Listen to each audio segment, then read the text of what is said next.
Good morning. Good morning. Happy February. Happy February. January just flew by. Now we're in the month of February, and our theme for the month is talking about in the flowing of love. In the flowing of love. Who are the lovers you have encountered along the way? Who are the lovers you have encountered along the way? Now, before you go there, because some of y'all already did, I can look in your eyes and tell. Let me explain what I mean. We're going to keep this a family show. Oh, man. This Friday, I had an opportunity to go for a healing session, and on my way home, I stopped to have some coffee.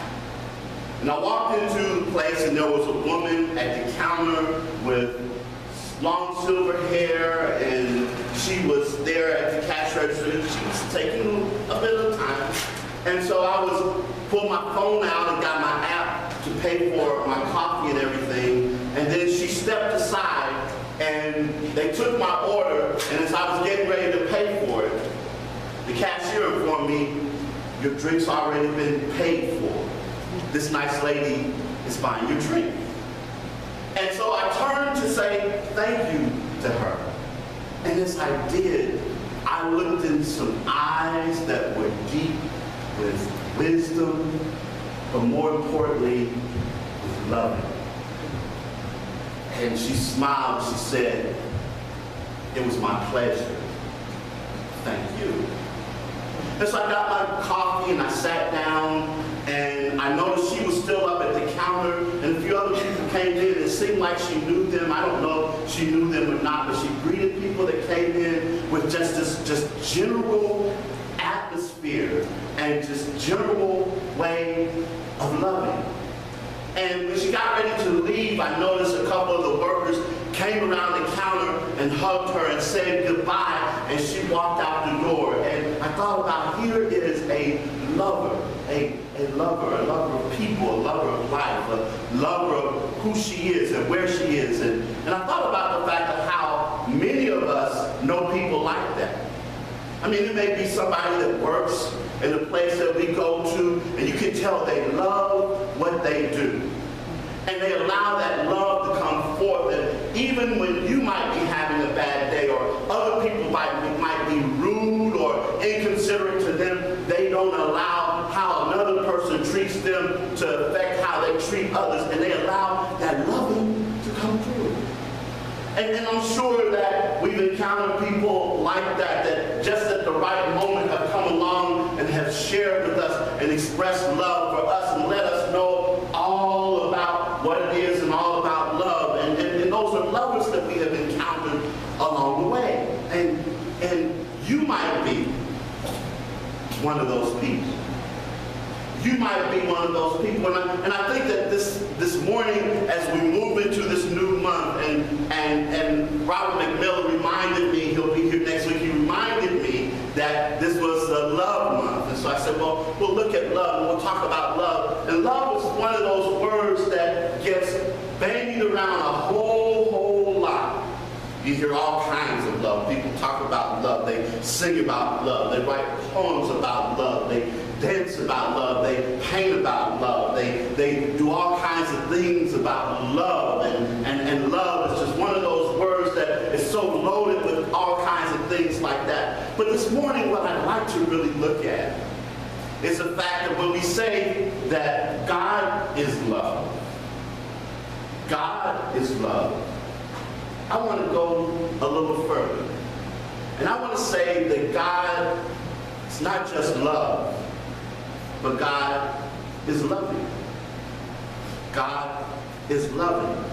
And to talk about not so much in terms of the noun love, but in terms of the verb loving. Because one of the things that we know when we translate in the Bible, if we were to translate the love that is used, the words that are used for love, those words are actually verbs instead of nouns. times, and it's about loving. And I thought about a way to illustrate that, something that I've used before, but one of the things that I've shared with you before is, this is it's not a trick question.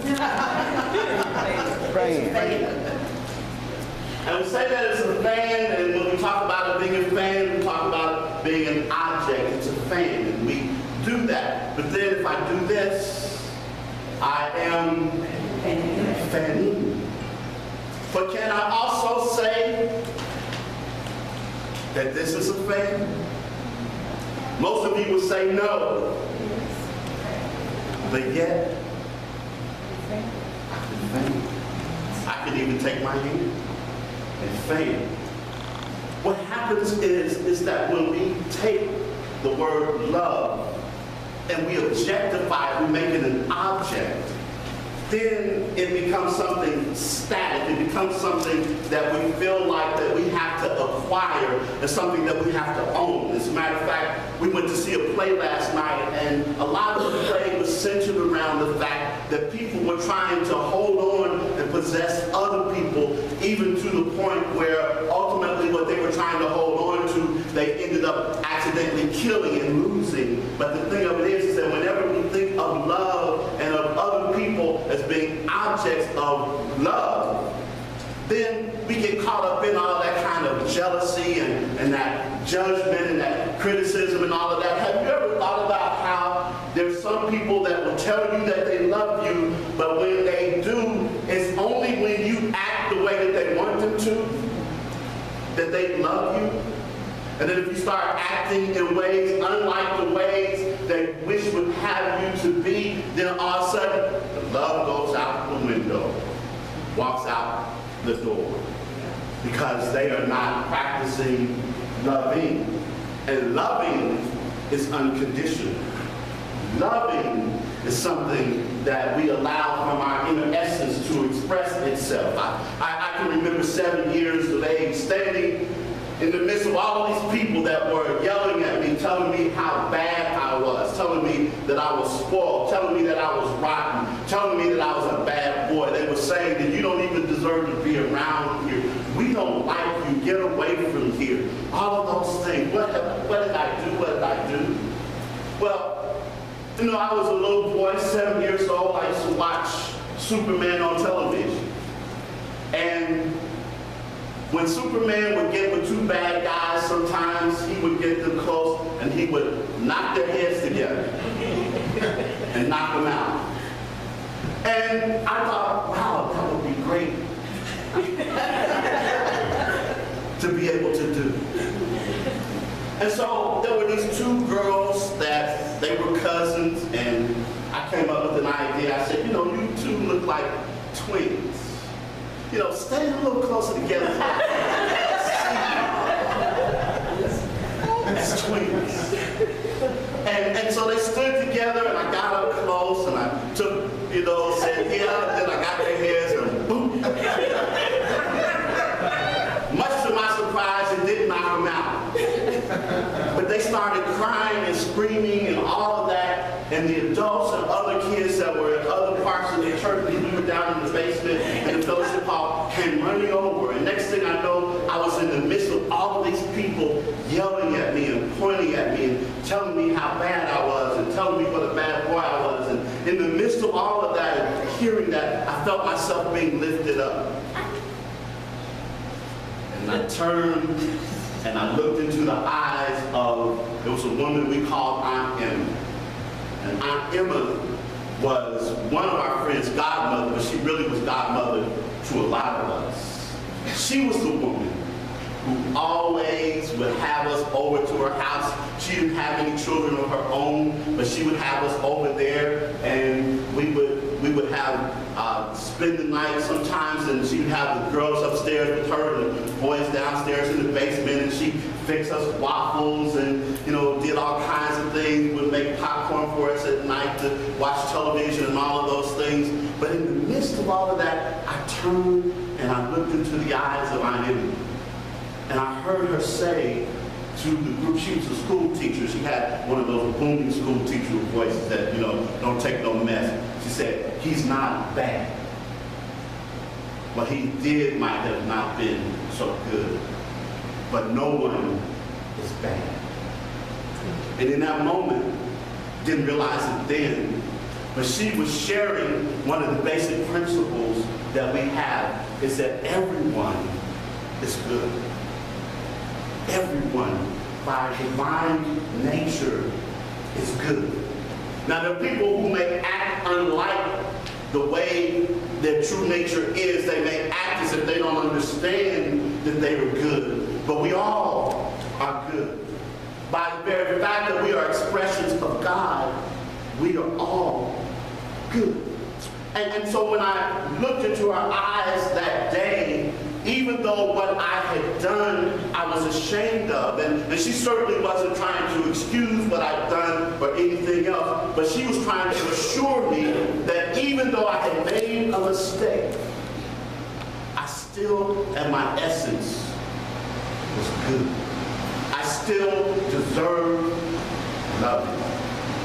And that's important for us to understand, because so often the world and society wants to hold against us mistakes and things that we might have made, hold against us when we acted in ways that are unlike how we really ought to be, and hold us there. But the fact of the matter is that the only mistake that we make is when we allow that to define who we are, and not recognize and realize that ultimately who we are lovers.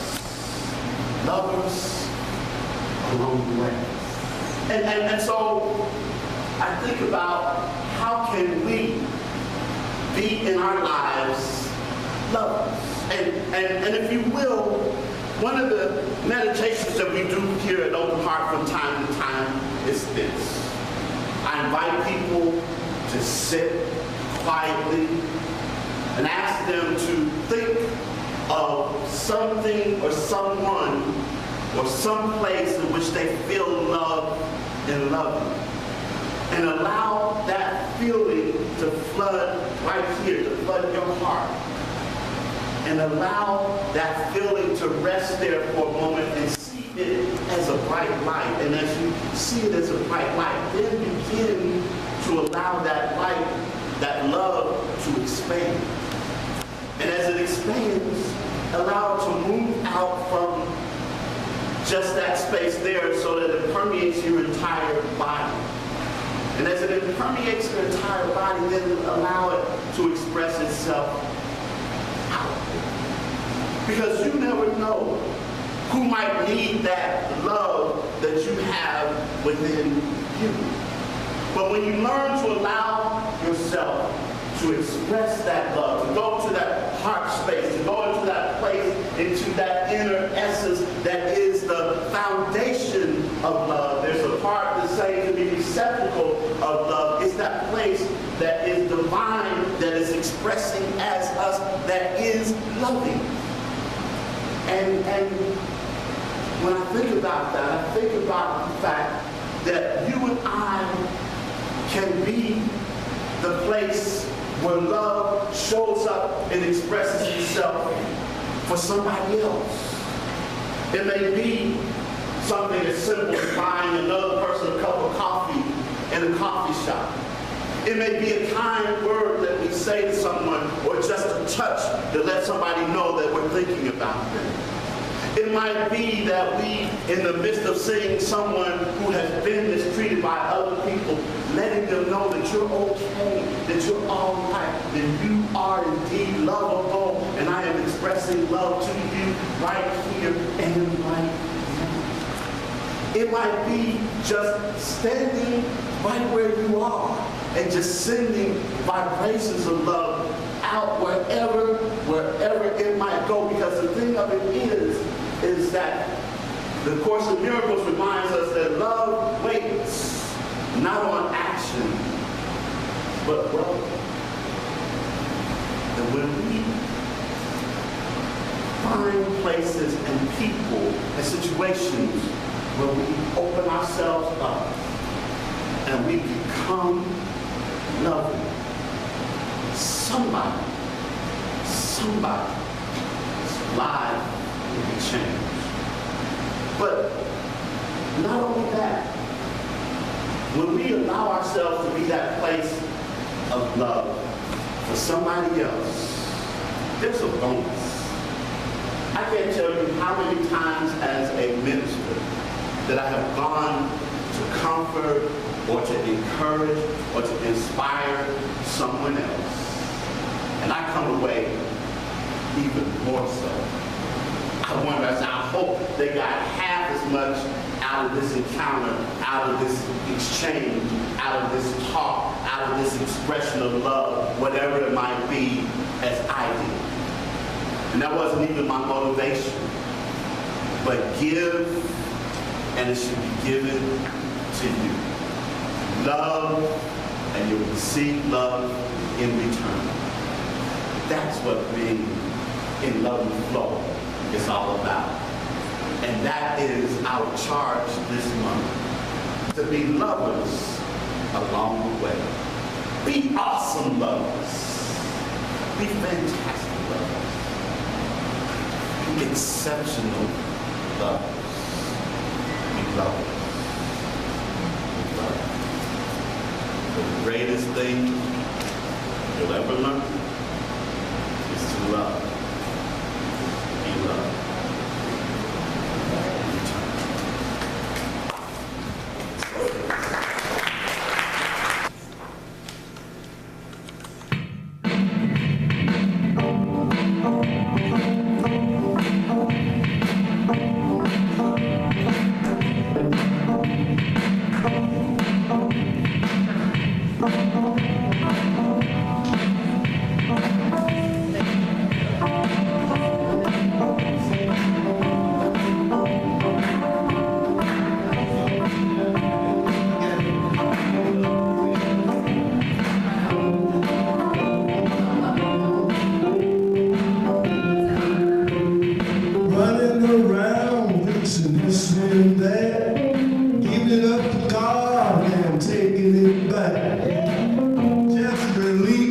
And let it go. You don't even have to think about it no more. Get out of the way. Get out of the way. Get out of the way. Get out of the way. Get out the way and let God do its thing. Look like the way the world's on your back. Take a deep breath. Cut yourself some slack. All this drama ain't good for you. You couldn't change what is it. Do what you do. Get out of the way. Get out of the way. Get out of the way. Get out the way and let God do His thing. How you get up?